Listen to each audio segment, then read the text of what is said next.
This is one of the original stuffed Donkey Kongs from the early 1980s. Why does he have to have his hands like this? Like, what's he trying to tell us? And look at his face. He knows it's funny. It's like, hey, you, fuck you.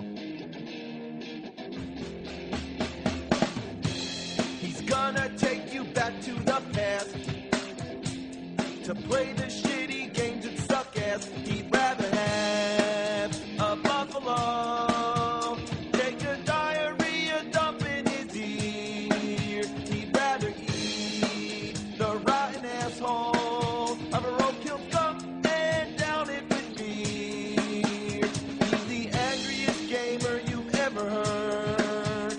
He's the angry Nintendo nerd. He's the angry Atari Sega nerd. He's the angry video game nerd.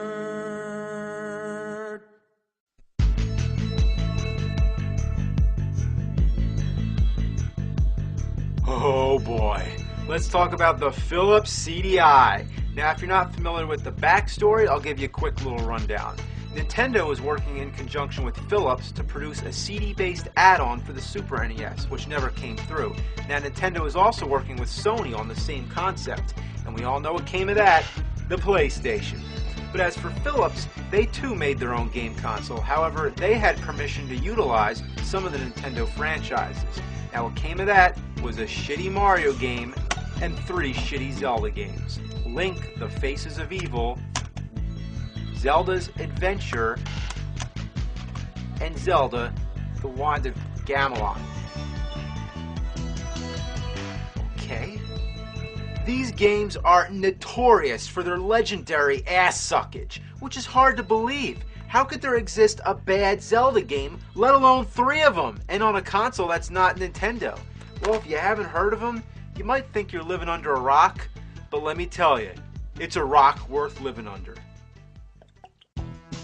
Before we begin, let's talk about the console itself. To begin with, it barely fucking works. That's a good start, right? I had to buy 3 CDIs before I got one that's functional. The first one wouldn't read the discs. The second one right here had the same problems. I haven't returned it yet just because I wanted to show you what it looks like. So then finally I got this big beast. Look how huge it is. It looks like one of those old VCRs. It is the biggest video game console I've ever seen. Literally, you can fit 2 of these inside it. If you remember my Atari 5200 video where I commented how big it was, well, both consoles are ridiculously huge, but the CDI just barely wins. But does it work? Yes, it does. But at first, I thought the controller input was broken. I have 4 different controllers, and none of them worked, except for the wireless one, which sucks so bad it isn't even worth it. Then I found out that there's another input on the back. So the one on the front is either broken or intended for the second player. This means that every time I want to swap a controller, I have to pull out the whole console.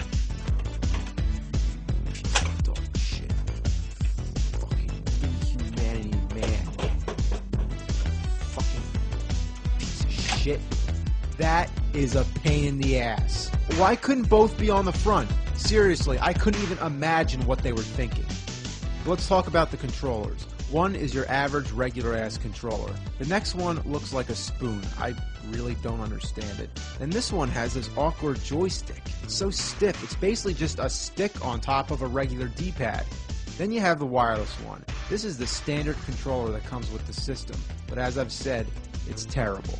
Your finger keeps slipping off the joystick and the buttons are too close. Imagine if you were trying to play Nintendo 64 and all the buttons were clustered around the joystick.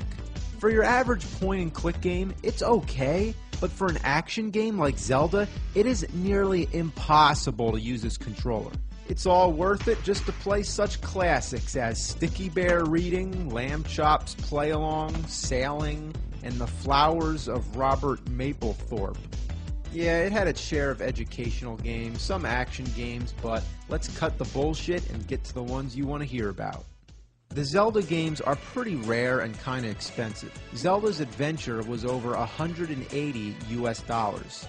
Not counting the money I had refunded for the bad consoles, all this in total cost about $700. I've been dying to do a CDI review for a long time, and partly due to financial and technical difficulties, that's what's been holding me back. But before we get to the Zelda games, let's start off with Hotel Mario. The price on this one, I gotta be honest, was $0 because this one was a donation. Thanks, Casey. You might as well have sent me a turd wrapped in tinfoil. As the game begins, you get a ridiculous cutscene. Nice of the princess to invite us over for a picnic, eh, Luigi? I hope she made lots of spaghetti. Reminds me of the Super Mario Bros. Super Show, but way more cheesy. The game is not what you'd expect. I mean, with a title like Hotel Mario, I guess I really didn't know what to expect, but not this. All you do is run around and shut doors. Yeah, seriously, the goal is to shut all the doors before the time runs out, then advance to the next stage. Couldn't they have come up with something better? Like, how about kill all the Goombas and Koopa Troopas, but shut doors? As much fun as that sounds, it's even more fun when the doors keep opening again. Just when you think you're about to shut the last door and beat the level, another door opens, and by the time you run all the way over there, another one opens. Also, it seems that there's always somebody in your way. Like if I jump at the wrong time, I hit the Goomba on the top. Even if I try to stomp an enemy, I end up bouncing up and getting my ass killed. Ugh, look here, I'm totally fucked. Here I go, I'm kicking ass. Fuck, you gotta watch the doors. Speaking of doors, you can actually hide in the doors, which helps out sometimes.